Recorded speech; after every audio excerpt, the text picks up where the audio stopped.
rolling. It's a rolling. How do I tell him? It's alright, he won't hear you.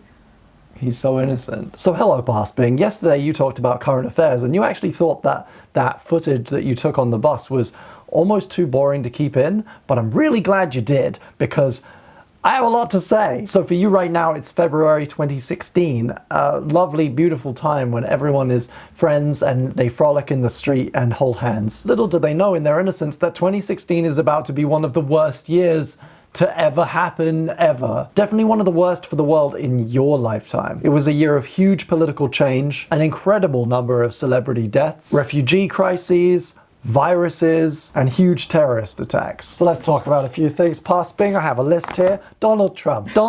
I can't even say it. Donald Trump is now the President of the United States. He is the President of the United States of America. He is the President.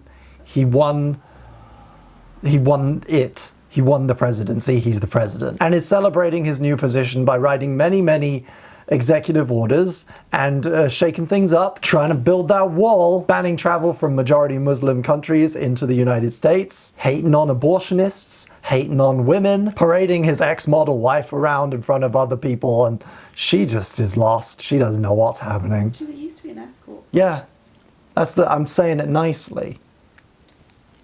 In case he's watching.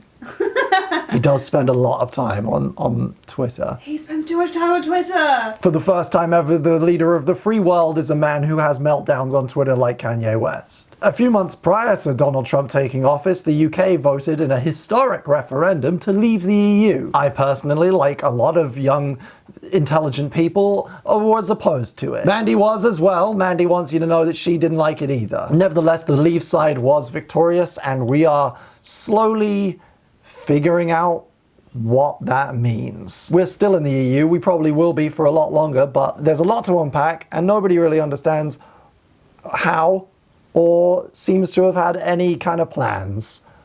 And there's a lot of infighting, a lot of arguing, a lot of politicians going at each other. The House of Commons is starting to look a bit like those behind the scenes bits in WWE where they do the interviews but it's actually staged, and then like one of them comes up behind the other and like hits him with a chair because he's been sleeping with his girlfriend. That's what our politics is like right now, and it's frankly really fucking disappointing.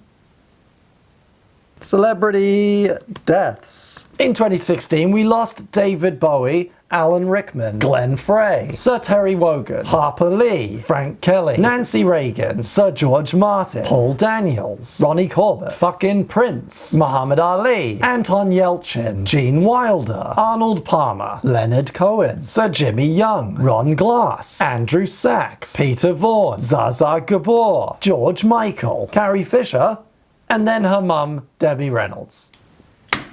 Not Tim Peake though, he's still alive. He came back down and wrote a book. Alvin and the Chipmunks, The Road Chip, made $14.2 million in its opening weekend gross. Overall, it has a domestic gross of $85.8 million and a worldwide gross of $148.9 million. And you actually listened to Zayn's album and it was pretty good.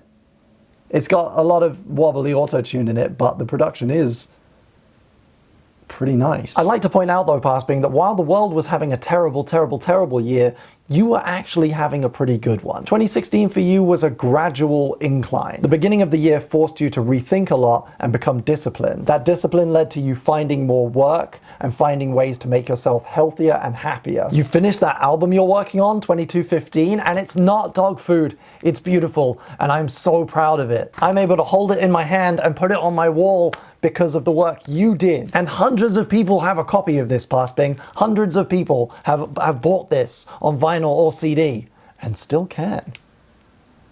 So ultimately, I don't know if people are going to look back on 2016 as the worst year ever. I'm going to look back on 2016 with mixed feelings. It was a year of huge positive change for me, in spite of all of the terrible stuff. So far, 2017 has been pretty good for me too.